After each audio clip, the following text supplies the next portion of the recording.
you tell me about attractiveness that Jordan has? I mean, About? attractiveness. Okay. That's a tough question because for me, Jordan is one of the most beautiful countries. I love it very much, and I hope I'm not being biased, but I truly mean what I say when I describe Jordan, because Jordan, I've been many places. I've been fortunate enough to travel and to see, and the uniqueness that one finds in Jordan is really quite different. First of all, there's a lot about Jordan that makes it unique in terms of the sites, in terms of the history.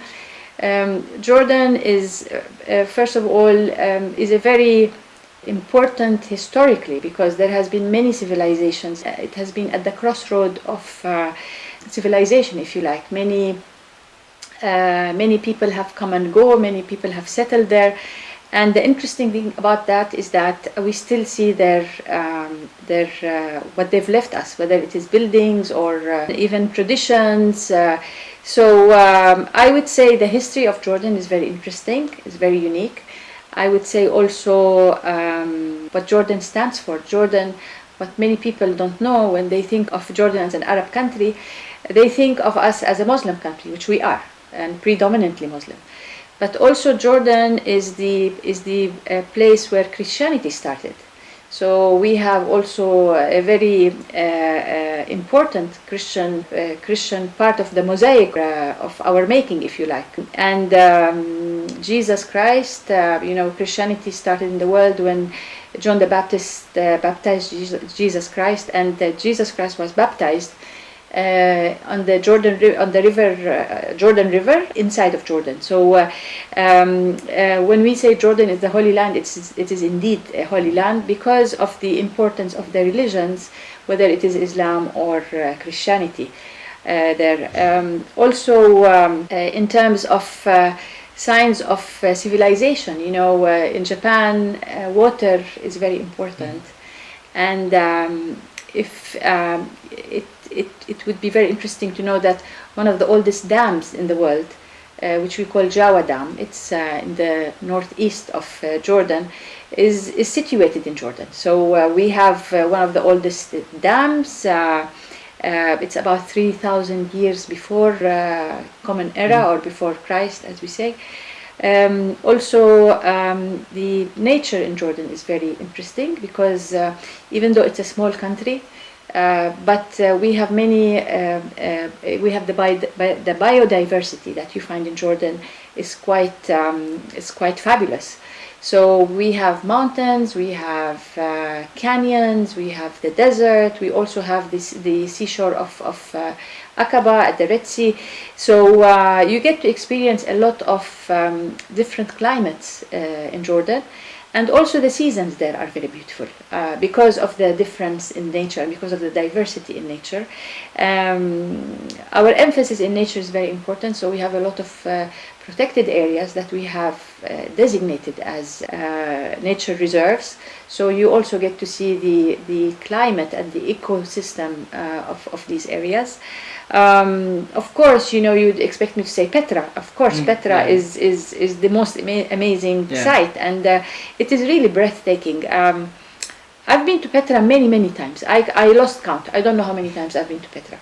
And when you go somewhere often enough, you get used to it. I never get used to Petra, and I don't think anybody could ever get used to Petra because it is so incredibly beautiful, astonishing, and intriguing that you constantly learn something new when you are there, and you constantly discover something new when you are there. And of course, the civilization that lived there, the Nabateans, and the creativity of the Nabateans is something that is, I would say, mind-boggling, that they were able to do what they did in those days. Of course, the Dead Sea. The Dead Sea is the lowest point on Earth. So just imagine, on this Earth, the lowest point exists in Jordan at the Dead Sea. And also, what people don't know much about the Dead Sea is that the climate there is amazing, and the effect of the ozone layer. Today we are talking about climate. We're talking about the impact of global warming and what's happening in terms of the climate, as I said. We don't have that at the Dead Sea because of the depth of it, and also it is very rich in oxygen. So it's a natural relaxant. So you go there, and a few hours later you feel how relaxed you are. The most important thing about Jordan is really its people. The people are, and I'm always a bit reserved when I talk about that because, of course, I'm going to say the people, our people, that they are great, but they really are. I mean, we genuinely love having people, having guests. We genuinely love welcoming outsiders. And, when you have, in Japan, you're very proud, and rightly so, of the sense of omotenashi that you have, and it is innate, it is something in you. I would say we have the same thing in Jordan. The art of hospitality is just incredible. And of course, with the hospitality goes food. And many of our visitors, if not all, when they have the experience, the culinary experience in Jordan, they are absolutely amazed by it, because really we have a very rich and very diverse cuisine. So that also, and the story of our cuisine, which we probably don't have time to talk about it now, but really, the story of our cuisine probably tells the story of us, of what progressed and how the society grew. With it, we see also the food. So we have. Our kitchen is quite diverse, and it reflects the diversity of the people and the diversity of what one can find in Jordan. Okay. Thank you. Yeah. I have to say one thing. If I imagine a Japanese thinking of Jordan, I imagine probably they're thinking of somewhere very far and somewhere very different. And maybe a little bit alien even, because it's not anything that... First of all, we're not so much in the media, so you don't know much about us, and rightly so. And also, it's quite different. I mean, but I cannot tell you how familiar people feel when they go to Jordan. Because people, as I said, they're very welcoming. And it's a very warm place. You find warmth. People are curious. So they like to know about you or their visitors. They really are very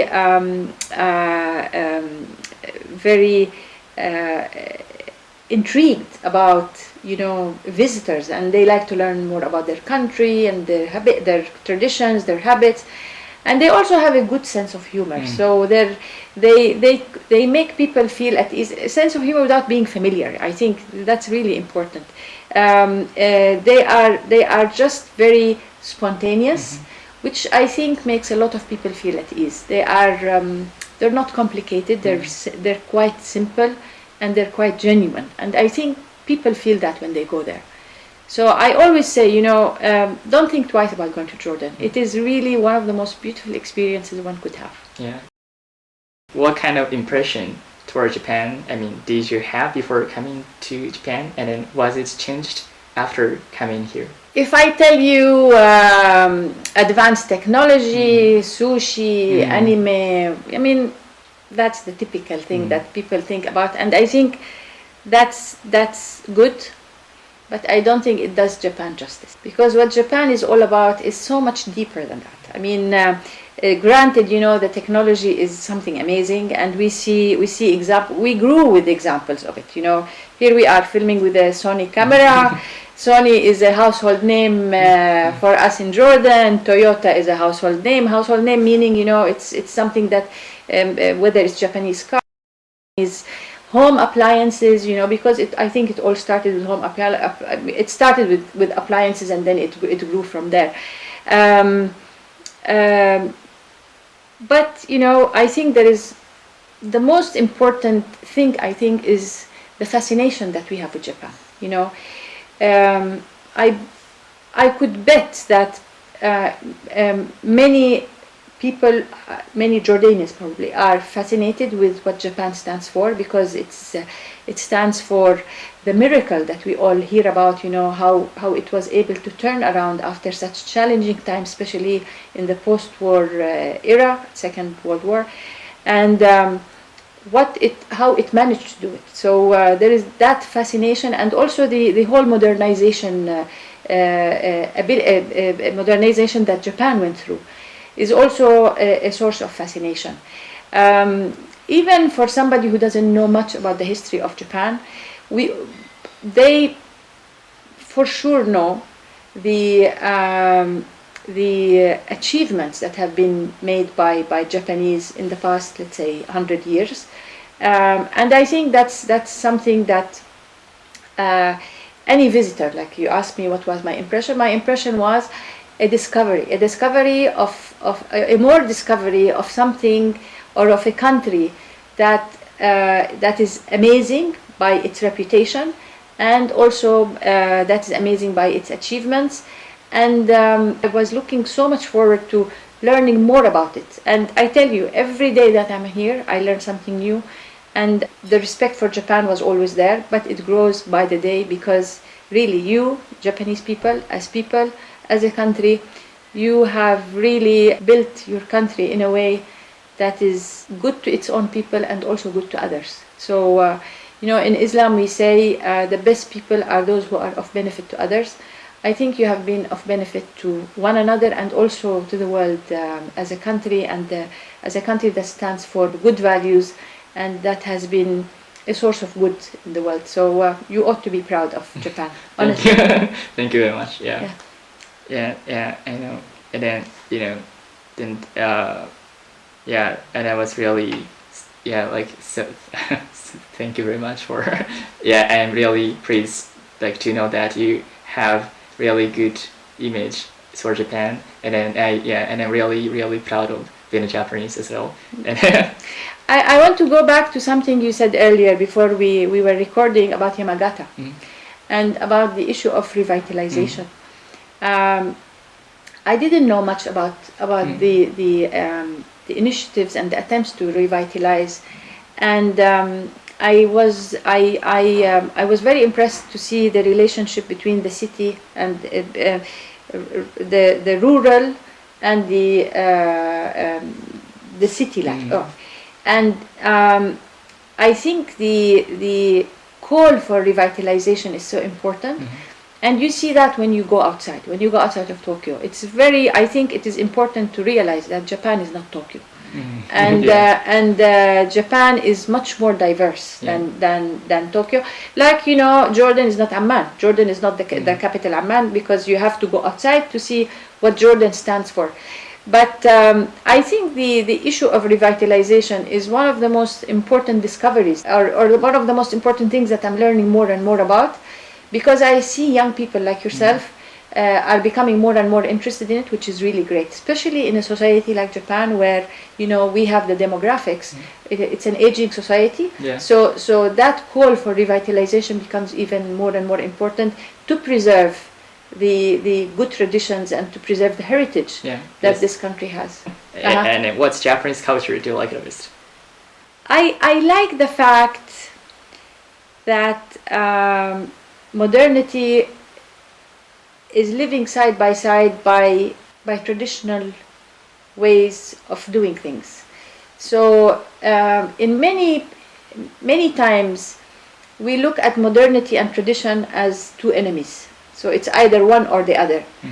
I think the way Japan has gone about it by emphasizing and being very aware and being very mindful of the importance of keeping one's identity, and by not being immersed into or by not wiping out one's identity in the name of progress or in the name of modernization. I think that is a balance that not many countries or not many people have been able to achieve, and I think Japan has done it, and has done it beautifully. So here, when you come to Japan, if we were to say today is the culture of the day, Japan, you do sense the tradition, the heritage, side by side with the modernization and the attempt to continue to modernize. I hope this doesn't get lost, and I hope the older generation are probably more aware of it, but I hope the younger generation appreciates the importance of it. It is one thing to be inspired by other cultures, but it's another thing to deny your own culture or deny your own identity or what you stand for, so that you can adopt or so that you can be accepted. I don't think acceptance is somebody who does not accept you for who you are will never respect you nor accept you if you pretend to be something that you are not. And I think that is really very important. I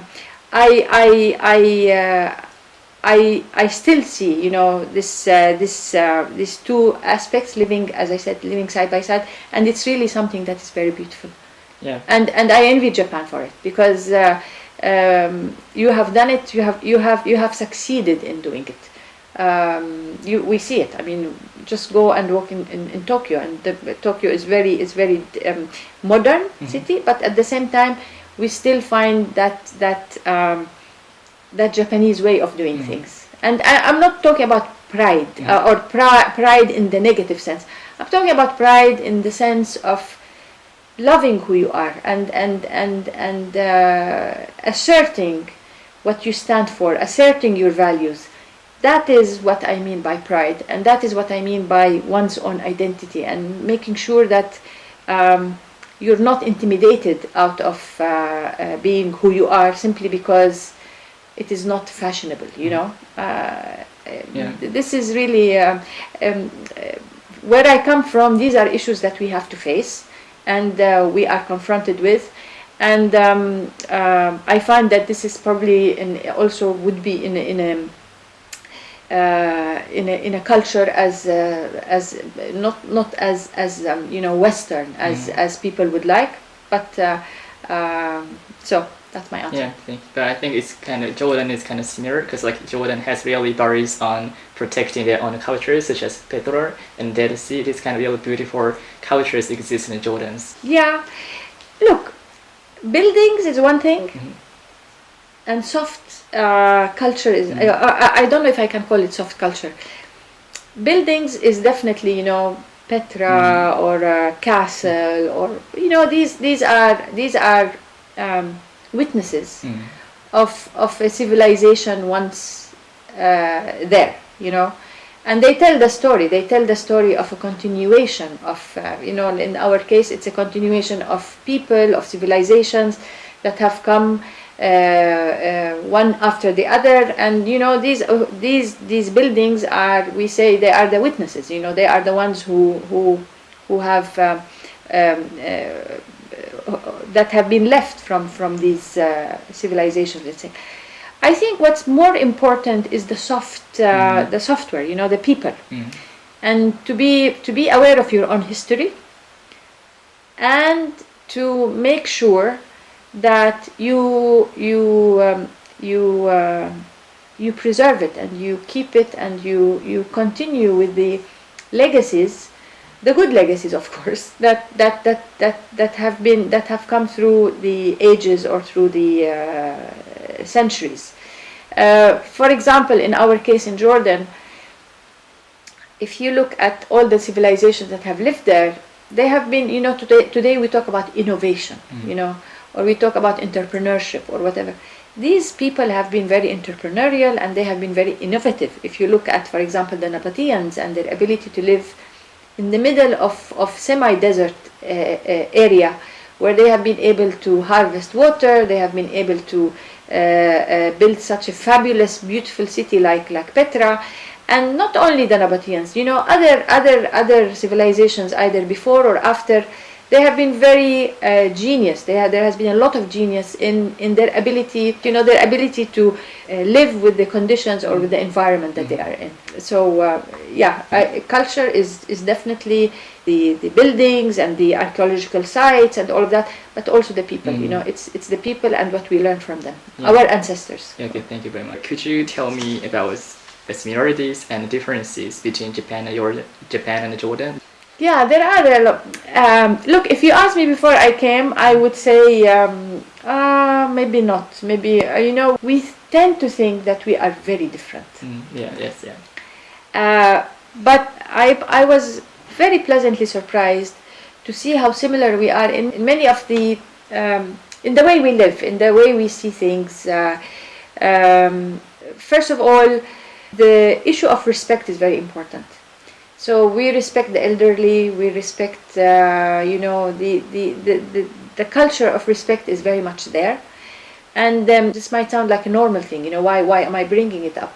But I think, unfortunately, in some parts, you don't find this. You don't find that emphasis on the respect that one should have for on parents, the elderly, one another. We place importance on that, and I find that the Japanese people here, they place, some people like to call it the non-verbal communication. I think it is non-verbal because it is very considerate, so you don't even have to say it, This is not to say that one has to be very, very, non-verbal to a certain extent. But sometimes, if you have something that you want to express, there is nothing wrong with expressing it, but also doing so in a respectful manner.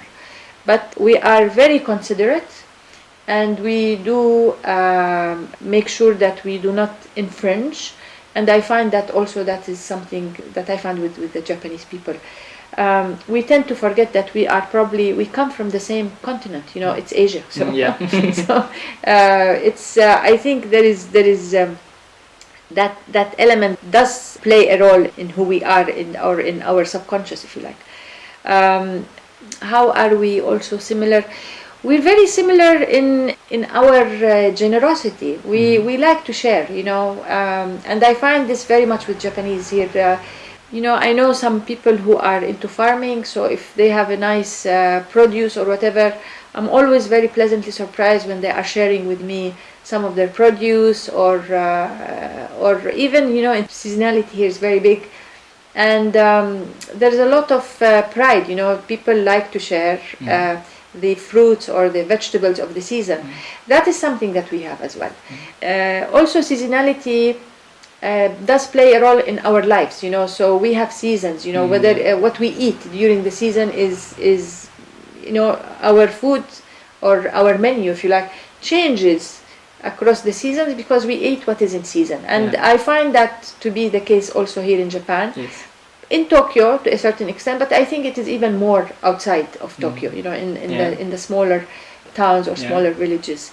There are a lot of similarities that I find really. It's there is that psychological barrier that we have because we think we are different, and I think it shouldn't be, because we are much more similar than we think.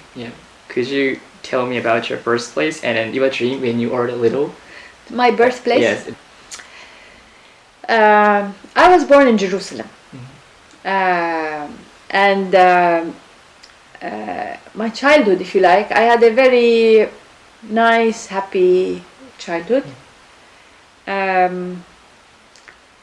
grew up, part of my life, my childhood, I was in Palestine, now in the occupied part of Palestine. And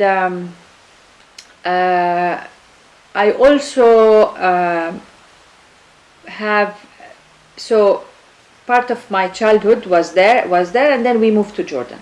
So then I lived in Amman, the capital.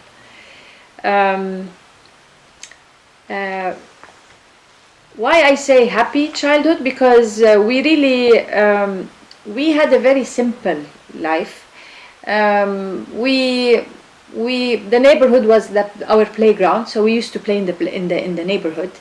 we're not as lucky as Japan, where we have many parks. So maybe the street was our park because there are small streets, and we call it hara, where all the kids of the neighborhood, we all gather and we all play, and it was our how we spend our time. Also, the games we used to play we used to make them ourselves. We didn't have much games, we didn't have much toys. We were very happy, and probably we were happier than we would have been if we had many toys. Sometimes we had to make our own things to play with. So this was really beautiful. I mean, we were not materialistic, so also we were not bombarded by the haves. We have to have this and we have to have that. None of that. The ultimate thing maybe that we wished to have was a bicycle. And we probably, some got it, some did not.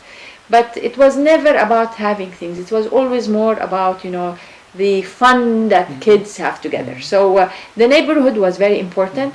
People were much closer to one another. Neighbors played a very important role in our lives. So my neighbors today are like they are like my mother or my aunt, even though we're not related. But you build that familial relations. Two very important things about my childhood is that I grew up in a single parent childhood because my parents were divorced, and my mother raised us up. This opened my eyes to the issue of women and the women's rights, and what are the conditions for women and some of the challenges that women face. Because I saw my mother, and my mother, it was a live example right in front of my own eyes, and what a hard time she had. First of all, because of the stereotypes about single mothers, and also about the difficulty of making it in life. So that made me really want to make a difference, or that deepened my appreciation for the importance of women's role in general. That deepened my belief in the ability of women to make a change, because I've seen my mother and how amazing she was and how capable she was. So nobody can tell me then or now that women can do this or cannot do this. Also, that deepened my belief in the rights, in the human rights of women, and of the equality or the gender equality that we should all strive for. No, men are not better than women, and women are not better than men. We are equal, and we should be judged by the work, by who we are, rather than by our gender or our sex. So that was really, when I look back, probably that was one of the most important things. Having such a fantastic role model like my mother, and seeing how capable she was at a time when it was very challenging. It's been much more challenging than now. The other thing is growing up in occupied Palestine also raised my awareness, and also I experienced firsthand the injustice of the Israeli occupation in Palestine, and that also that also marked my outlook on life and my view, because when you live in those circumstances, you are constantly faced with a lack of peaceful existence. You are constantly threatened, because military occupation is a military occupation. So I think the issue of when today, as a diplomat, and today as a world citizen, I would say also, when we say that the Israeli occupation must end because of the people, and because of the instability, and because of the injustice that such occupation is having, not only on Palestine, but of course mostly on Palestine, but also on the whole region. So I think that is, when you ask me about my childhood, there is no way I can not mention my experience as a child, my experience today as an adult, with having an occupying power still existing in the 21st century. Not only are they not abiding by international legitimacy, they are also setting a precedent and setting an example for others to follow. So that is really, in a way, my childhood was marked by that. I mean, it's something that I have again witnessed firsthand. And you know, today when Jordan calls for peace, when Jordan calls for the end of occupation, when we talk about, you know, for the Palestinians to have their legitimate rights, we are basically calling for peace. Yeah. You know, so this is, you know, something I think that when I talk about my childhood, you know, as a child, there is nothing worse than thinking or having the feeling of not being safe or not feeling peace around you. And I think we should all work towards achieving peace, not only in our area, but also all over the world. Okay, thank you very much. And what was your dream when you were a little? My dream was to be a social worker. Mm-hmm. Yeah, because I saw my mother, and my mother also was, she was very active in social work. And you know, there is nothing more beautiful than helping people. You know, if you can help. You know, so for me that was I always dreamt of, or I always wanted to do something where I can be of benefit. You know, where I can make good. I'm not saying this to make myself look good. I honestly, I wanted to, you know, to again, you know, I think again, you know, having grown up in an area where there is a lot of volatility, especially, you know, having experienced life with the Israeli occupation, I think we tend to see a lot of injustice. So you become very aware. You start having a lens of justice in looking at things. You become very aware of hardships when people are suffering, and if you're not suffering yourself, you really want to do something to help. So social work was always on my mind. I never wanted to be anything very, you know, high level. You know, I never dreamt of being an ambassador, or, you know, before joining here, I was also in the government in Jordan. I served in the cabinet as a minister. That was never my dream. As long as I can be of benefit, that to me was the ultimate thing. Yeah, thank you. Yeah, and then, you know, like serving as a diplomat, and what was your kind of important thing, like for working as a diplomat for you? Okay. First of all, I think it's a great honor to be serving as an ambassador to Japan, to be serving my country as ambassador to Japan. As a diplomat, I feel very lucky because we've historically had very good relations with Japan. Our relations are for about 67 years. Our diplomatic relations started in 1954, and ever since we've been having very good relations. Especially in the past maybe 15-20 years, they have been growing more and more and getting. We're deepening the relations. In the past 5 years, we have elevated the relations to more strategic levels. As a diplomat, as a Jordanian diplomat, probably my first and foremost role is to deepen and to build on the already excellent relations that are out there. I'm very lucky to have taken over from very successful ambassadors before me. Also, our royal family and Japan's imperial family have great relations throughout the past decades. So that also cements or makes the relationship even stronger. Today, as a Jordanian diplomat, I can tell you, on the official level, you know, on the political level, we have very good relations. But I still feel that there isn't much, there's a lot of potential for Jordanian-Japanese relationship, in terms of the people to people, what we Yeah. can do in terms of opening up more towards one another. So in that respect, I would like to see more people come visit Japan. I'd like to see more Jordanians learning Japanese. I'd like to see more Japanese like yourselves learning Arabic and going to visit Jordan. Also, cultural exchanges are very important. And the more we discover, again, the more we discover about one another, the more we realize how similar we are. Yeah.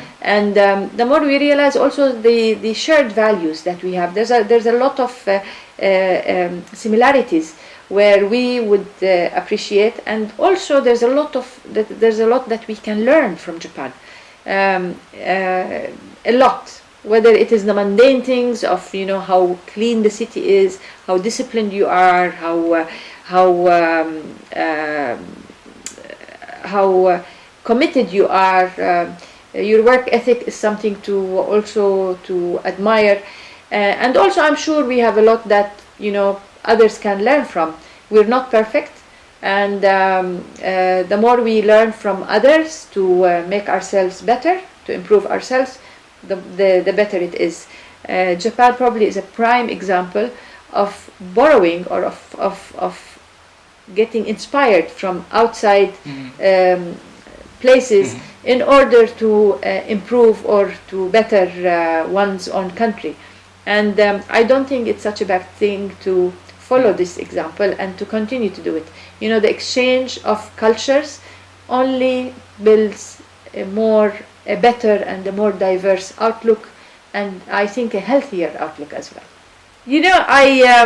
I grew very close to TUFS, honestly. Every encounter that I have with the students has been so positive and so inspiring to me, honestly. Right. I'm so impressed. I cannot tell you how impressed I am by how industrious you are, how curious you are, and how much you are working on yourselves to learn more, to improve, and that I find very, very impressive. Now when you go to Jordan, it will not be just a group of students going to Jordan. I feel I have a personal stake in it. I feel like we are one family, and I really look forward for us to plan together the visit, because I would like to make sure that you have an amazing experience there. So please do count me in when you plan your visit, because I really would like to make sure that you experience Jordan the way I just described it. Could you give me a message to Japanese people who hope to visit Jordan and in Arabic? Okay, that's a good one. اليابان واليابانيين أهلا وسهلا بكم في الأردن، نحن بانتظاركم.